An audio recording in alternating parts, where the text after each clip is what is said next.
Hello, welcome to David's Den. I am David and I make videos about Stephen King, his novels, his short stories, and any adaptations that were made for film or television.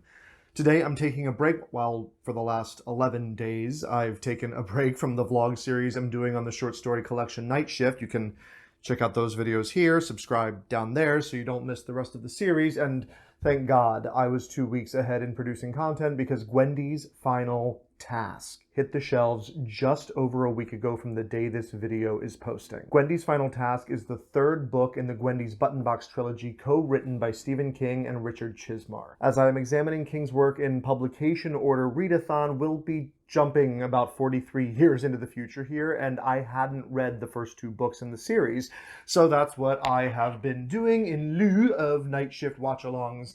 And I've been posting chapter by chapter vlogs over on Patreon. That link is in the description below if you want to follow along as I read future novels. Now, if you're familiar with the channel already, you know that I love to do deep dives and analyses of King's work and the movies, the TV shows, and the podcasts that are based on them. However, in spite of the readathon order, I do want to tackle the new books as they are released, to an extent. So this is going to be a no spoiler review of Gwendy's Final Task after I recap the first two books so I can give you some thoughts of the trilogy as a whole.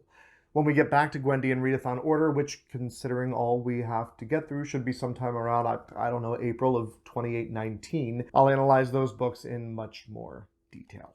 All right, here we go. In the foreword to Gwendy's Magic Feather, the second book of the trilogy and the only one of the three written exclusively by Richard Chizmar, Stephen King says that he wanted to play with the idea of a modern Pandora. What would happen, he wondered, if a modern little girl got such a box, given to her not by Zeus, but by a mysterious stranger. Thus, Gwendy's Button Box was conceived, the first novel in the trilogy. The titular button box is a neat little contraption that has 8 buttons on top, 2, 2, 2, they're in 2 rows by 2. Yes, actual buttons that you can press. When I first heard the title, I thought it was a box that you would hold buttons in, that you could like sew onto a shirt or something. And I was very pleasantly surprised to discover the truth of the button box, which is much more compelling and far more frightening. 6 of the 8 buttons on the box in various colors represent the 6 populated continents on Earth.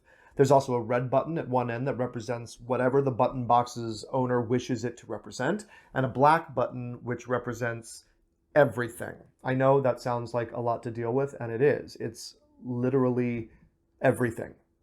The whole world. And Gwendy comes to think of the black button as the cancer button, because what these buttons do is cause death and destruction. Maybe a tidal wave, maybe an earthquake, maybe a nuclear explosion, or any sort of devastating disaster. And when the box starts calling to its guardian, tempting it, well, you can see the parallels to the original myth of Pandora's box and maybe wonder why this strange man chooses a 12-year-old girl to be the guardian of it.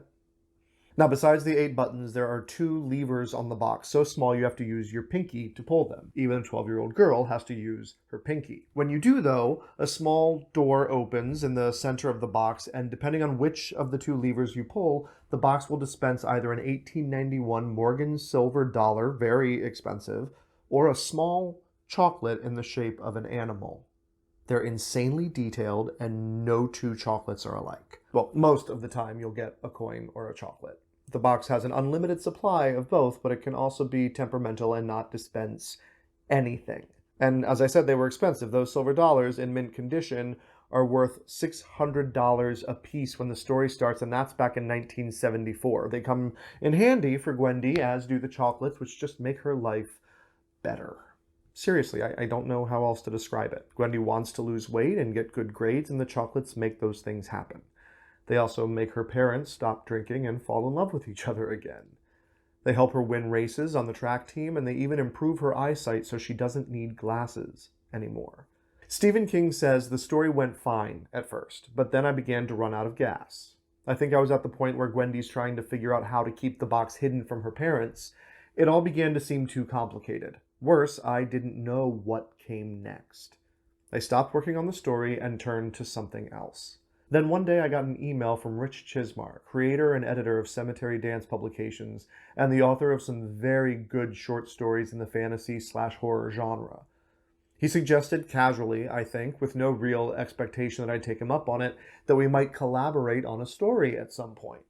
So that's what they did. King sent Chizmar what he had written so far of Gwendy's button box. Chizmar embellished some, added some, and then sent it back to King, who did the same. He added, he embellished, he sent it back and forth, and in just a few months, Gwendy's button box was complete, and in 2017, it was published. Now, I want to take a moment to say that I really enjoyed Gwendy's button box. We got to go back to Castle Rock and visit with some familiar characters, even more so as Gwendy's story continues in the following books. The latest of which even takes us back to Derry, where people still talk about the clown. Now, right off the bat, in Button Box, Stephen King fans were teased with the introduction of the mysterious Richard Ferris, a man in a black jacket and hat. When Gwendy's button box hit the shelves, constant readers everywhere started wondering if Gwendy's story would eventually tie back into the famed Dark Tower series. More on that in a bit, as we don't get many more hints of that in this first book, but the idea is definitely planted in our minds just a few pages in. We get to live with Gwendy through her entire adolescence. A tumultuous time for anyone, and very entertaining to read. And if there is one thing that Stephen King does exceptionally well, it is character development through the mindset of a young person. By the end of the novella, we are in love with Gwendy and her family, and we care about what happens to them. Which is why the ending is a small disappointment. I don't want to get into it here, that will be for the more spoiler-heavy analysis later, but ultimately, Gwendy's button box is a coming-of-age story. And at that predictable moment in any coming-of-age story, the plot point where our heroine has to make a stand and find strength in herself, though the circumstances of the story are surprising and not predictable, and the cost to Gwendy is great, it all happens just a little too easily. With one antagonist, and then the other, the temptation to the box itself, it just kind of becomes a non-issue after that. It all felt just a little muddied. Which story was my primary focus, and just who or what is our primary antagonist? I wanted more from the story, and I find it fortunate that I can look at Gwendy's button box as a great Act 1. A fantastic start to a story that I know has 2 more acts to follow after a short intermission. I wonder how I would have reacted to this ending had I read it in 2017, not knowing that there would be 2 more books, because it wasn't known then. Shortly after they had completed the first book, Richard Chizmar came back to Stephen King and asked him what he'd think if Gwendy, now an adult, got elected to the United States House of Representatives, and the button box made a reappearance in her life along with the box's mysterious proprietor, the man in the little black hat. King said, "You know when it's right," and that was so perfect I was jealous. Not a lot, but a little, yeah. Gwendy's position of power in the political machinery echoed the button box, which I would say is also a great way to explain the trilogy and its themes as a whole. People with power, any type of power, not necessarily in positions of power, choosing to act for the good of all and not out of selfishness. To quote Gwendy's mother, "Don't choose the easy thing to do, choose the right thing to do." Only by placing Gwendy in a political position, and not just that, she's a famous novelist too, she's an entertainer, the story becomes a direct metaphor for the current political climate in America. At least it really does in the third book where she's facing Gareth Winston. In the second book, Gwendy's Magic Feather, published in 2019, the seeds of our contemporary world are there, but the story takes place in 1999. Well, in a seemingly alternate history, 1999, ... question mark? We have President Hamlin instead of George W., a misogynistic bully type who is a very obvious stand-in for Donald Trump. And there's a nuclear standoff with Korea, but otherwise pretty much the same 1999 we remember. And as we start the third book, we are just a few years into our future in 2026. Still facing the ramifications of the pandemic, and Trump is alluded to as the former president. Even September 11th is mentioned. So I guess it was only an alternate history for the one book? Unclear, but it kind of stands out. Now, I don't want to give you the wrong impression. I did enjoy Gwendy's Magic Feather, albeit not as much as the first book, and I think it should be titled Gwendy's Button Box Comes Back, subtitled, oh, and a magic feather thing shows up for a few pages. The story was engaging, though it took place predominantly back in Castle Rock, not in DC, and it concerned itself mostly with Gwendy and her family while Congress was on recess for the winter holidays. It effectively negated the potential given to the character by giving her a position in Congress. And when I say family, I of course mean her parents. We learn all about the amazing man who is her husband, but he's in Timor as a photojournalist chronicling the unrest there. That part is taken from actual history. Gwendy is a congresswoman, but except for setting in the first third of the book, that really doesn't matter. It's more about character development and catching up with an old friend we haven't seen since college. Seriously. We leave the last book as Gwendy is leaving college, and though Magic Feather takes place 15 years later, she's basically coming home on a holiday break. I will say that Chizmar is a pretty good match for Stephen King when it comes to character development, and that is what I appreciated most about Gwendy's Magic Feather. Castle Rock is a living, vibrant small town, and Chizmar never missed an opportunity to throw out references to events or characters from Castle Rock in the extended King universe. After all, by this time, we've been through the Dead Zone, Cujo, Needful Things, and of course, because it's Castle Rock, some sort of evil has to be running through the town. In this instance, and what takes us away from any sort of political leanings in the story, that evil manifests itself in a series of child abductions. As an elected official visiting her hometown, Gwendy is able to insert herself into the investigation, which is kind of a focus, but really a subplot until the family plot is over, and then a deus ex machina that has no bearing at all on the rest of the novel and wasn't set up in any way flies in to solve the case. Now, use of this particular device is redeemed somewhat by having it also appear in the third book, but I can't tell if that was the plan all along, or if the writers simply chose to keep using a convention that was already established in the story. Maybe they felt they had to use it in order to retroactively justify its use in the previous book. In truth, it feels like Richard Chizmar wrote the story he wanted to write, which was really good. Then he felt he needed to add a subplot to flesh it out, which was also pretty good. But then he didn't know how to wrap up the subplot in a neat little bow, so instead he borrowed a central device from another Stephen King story that takes place in Castle Rock, but has no overlapping threads with Gwendy. Even looking at the extended timeline, she would have been away at college when that other story took place. And then the deus ex machina, this device from the other Stephen King story came out of nowhere. Kind of made me angry, actually, like my intelligence was insulted as a reader. Which kills me right at the end of the story because I otherwise really enjoyed it. So once again, I'll say it was a solid second act, though I'm not sure I would be happy with it as a standalone book. Oh, yeah, and Mr. Ferris comes back for a brief moment, too. The mystery surrounding him, whatever omniscience or omnipotence he may have, it only grows. Now this brings us to Gwendy's final task. The final book in the series, which was published just last week, and in my opinion, is the strongest entry of the three. It's 2026. Gwendy is now a senator for the state of Maine. Don't worry, she got out of politics for a bit, had a break, and wrote some racy romance novels before being talked into returning to DC. The Eagle Heavy 19 rocket is launching for the many-flagged space station, and Gwendy is on it. And if you haven't guessed by now, the button box has made its return, and although she does have weather girl responsibilities, no, seriously, I'm not being demeaning, she's on a climate reform committee and has actual weather monitoring duties, so that's become her nickname, her almost call sign on the mission, the Weather Girl. So Gwendy finds herself in space with, go figure, a Jeff Bezos stand-in, Gareth Winston, the greedy billionaire who has his corporate hands and money buried in politics. It's almost as if King and Chizmar said, I wonder what would happen if we gave the button box to Hillary Clinton and then put her up there with Donald Trump. So we have this amazing conflict inherent in the story. But to make matters worse, Gwendy is suffering from early onset Alzheimer's, which is being brought on by the box itself. Presumably because the box knows that Gwendy's plan is to get rid of it once and for all, to send it to the farthest reaches of space so that no one can be tempted by the cancer button ever again.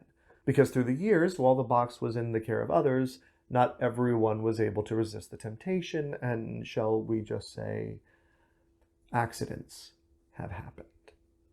And unlike the previous books, now there may be influence from outside sources who want the box. They want to push the cancer button. And they're getting closer. Let's just go ahead and get this out of the way for the constant readers. Yes, Gwendy's final task places the book firmly into the lore of the Dark Tower series. By the end of the book, we have a rudimentary understanding of what the tower is and how it relates to Gwendy's world, to our world, and what the button box may have to do with it.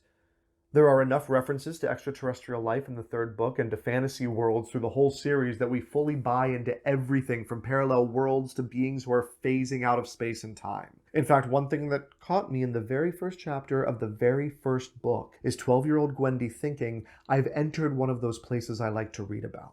Oz, or Narnia, or Hobbiton.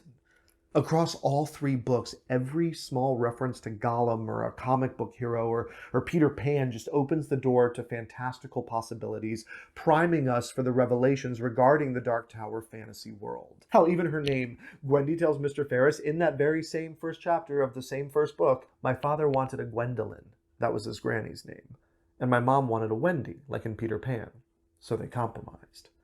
Then as I started book 3 and learned we were going into space, I thought second star to the right and straight on till morning about 2 pages before the first Peter Pan reference appeared. Now what I'm trying to do here actually is kill 2 birds with 1 stone to tell you how much I appreciate the writing for subtly preparing us for a fantasy world to be hidden beneath our own, and that we are given all the information we need to know to understand the story without having to go in depth into the multi-volume Dark Tower series. It's cleverly done, and you will not be lost if you're a Tower virgin. If you do know the Dark Tower books, however, you will pick up on many, many little things that the average reader will not. Even the name of the rocket that takes them to the space station. If you're a Towerhead, there's no need to repeat the name because you definitely heard me the first time. The conflict and ticking time bomb of Gwendy's deteriorating mind aren't all the book has going for it. The structure is solid, which I wish I could say for the first 2 books. Gwendy's Button Box and Gwendy's Magic Feather both have extremely short chapters, and more often than not, the next chapter picks up right where we left off, seldom using the breaks to create cliffhangers or suspenseful situations that we have to wait to have resolved. Look, I found myself saying in the Patreon chapter vlogs over and over and over again that I didn't understand. Why couldn't there just be a little extra break on the page, or those 3 asterisks for a more definite break until there was a functional need for a full chapter break? Stephen King wrote a few books with no chapters at all, and that format would have served those first 2 stories much better. Gwendy's Final Task doesn't have lengthy chapters either, but few and far between are the chapter lengths falling below 2 pages, as is often the case with its predecessors. For the first maybe 2/3 of the book, if the chapter breaks awkwardly, it's because we are jumping back and forth in time. We are in present day, 2026, and then jump back to get Gwendy's history leading up to the present day. Her relationship with her husband, her exit and re-entrance into politics, the return of the Button Box by a now old and sick Mr. Ferris. Yes, that Mr. Ferris, the very same magical man with no lines on his palm or heat to his breath, who didn't age at all over the time span of the first 2 books. The stakes are high in this story, and we know it the minute we see Richard Ferris. But before we can examine why Mr. Ferris looks this way, for example, the chapter ends, and we're back in 2026, watching those events play out. Only now we have a little more information and context. If we look at the publication order King-a-thon up to now, and I mean, hell, I know we're only up to 1978, the structure of Gwendy's Final Task reminded me a great deal of Salem's Lot when it comes to building suspense, and a little bit of Carrie in how it jumped back and forth through time. Character development for Gwendy, Winston, and the rest of our characters is on point, as always, and good use is made of trope and archetype to not waste a great deal of time expanding the cast. Now, there are some problems that come along with using tropes that I'm not sure King and Chizmar got around entirely successfully. Oh, Kathy has developed a bit beyond tough female astronaut stereotype, and we're teased that maybe the billionaire has a softer side, and I want to credit this to Richard Chizmar, who made Gwendy's friendship in the 90s with a man dying of AIDS central to her character development. There is more LGBTQ+ representation than we normally find in a Stephen King work. This doesn't mean that the friendly Indian scientist isn't a stereotype, or that Chizmar in Book 2 makes use of the magical Negro trope in B. Whitley. Whiteley? W-H-I-T-E-L-E-Y. I think that's Whiteley, which then just makes it even worse. Look, I feel that we live in a world today where we can't ignore those things because we need to talk about them. We need to try to improve the way that we approach stories in this way. But I also want to acknowledge that trope and archetype do have a place in literature and storytelling as a device that quickly relays information to us, the reader, and I think that for the most part it is used well in Gwendy's Final Task. The time afforded the narrative by use of trope focuses mostly on Gwendy's internal struggle with her memory and the building or deterioration of interpersonal relationships with Winston, Kathy, and the entomologist and just all-around great guy, Adesh Bugman Patel. All of them are on the space station with her, and we also focus on her relationship with her good friend and director of the CIA, Charlotte Morgan, on the down below, as they call it. Through her relationship with each, we watch Gwendy struggle with her oncoming dementia. Through her relationship with each, we watch Gwendy struggle with her oncoming dementia and fight with all she has to choose to do the right thing rather than the easy thing, as her mother would say. Or, as Richard Ferris describes it, rightness as opposed to righteousness. Now, as is the case with a lot of fantasy stories, there is a Deus Ex Machina style ending, though you will be hard-pressed to find the faults with it that are so conspicuous in the second book. And I especially love that the failure of the device in the second book is all but called out in the third, as Gwendy's eyes fill with tears, her private Deus Ex Machina. And if anyone deserved a Deus Ex Machina, it was she. Do we think this is mere coincidence or a little wink to the reader? You know, I choose to believe that it's a little wink. Just a little. I don't think it's giving away too much to say that although a surprise in the moment, the device that is used is not out of place as it was in Magic Feather.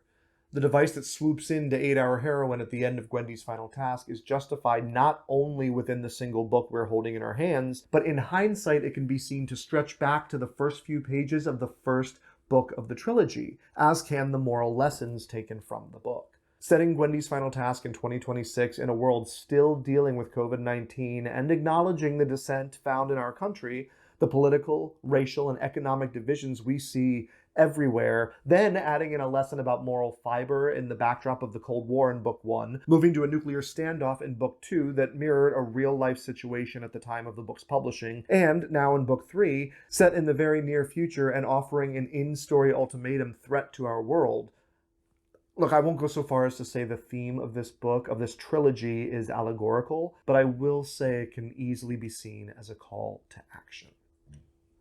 I still can't wrap my head around the people who say Stephen King's books aren't political. To wrap this up, I'm going to do my best to give you a rating for both Gwendy's Final Task and the trilogy as a whole. I think that Final Task is a strong novel, complete in and of itself and only accentuated by its predecessors and knowledge of the Dark Tower series. The structure is solid and utilizes plot and character development to dictate where the story is broken and how the threads come back together. Tropes and archetypes are used effectively to tell the story, but in spite of some honest intentions to the contrary, they also prove problematic at times. The story is engaging, and the end, unlike the previous two books, is not anticlimactic, although perhaps a touch predictable.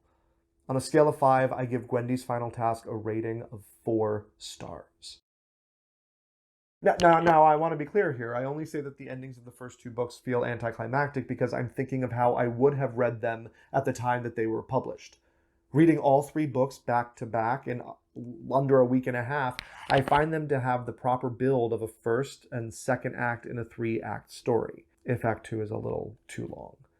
Seriously, I don't know why we spent those first few days in DC, and I'm still not quite sure what the feather had to do with anything. Yes, I know it's about character development and theme and faith in oneself and yada, yada, yada, but all those metaphors, I get them, I do. But really, it was the button box that was pivotal to the story, not the feather, and the feather most assuredly had nothing to do with the Tooth Fairy subplot, and that was resolved way too easily, but we'll get back to that when we get back here in the readathon.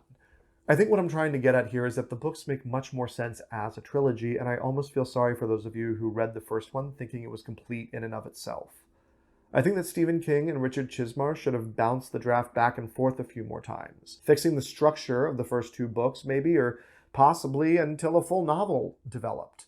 Then it could have been released on its own, or in a serialized format the way King released The Green Mile initially. Or they could have just publicized it to be a trilogy from the beginning. However much benefit that would have given the story, it's in the past, and now we read about Gwendy from the first page knowing it's only in Act 1. There are some problems I have with Gwendy's button box and Gwendy's magic feather, but ultimately they are solid foundations that set us up for the knockout of the 3 books, Gwendy's Final Task. As an experience beginning to end, having sat down and read them back to back over about 10 days, I give the Gwendy's Button Box trilogy 3 stars. Hey guys, thank you for tuning into this review. Make sure you like the video, share it with your friends and fellow constant readers. It's a very little thing from you, just hitting those buttons, but it helps out the channel in a very big way. And if you don't want to miss the rest of the night shift vlogs, click that subscribe button, and you'll also be notified when I start posting videos about the long walk, and after that is the dead zone. All of my social media links, if you want them, are down below in the description, along with the Patreon link if you want to support the channel, and I will see you guys next time.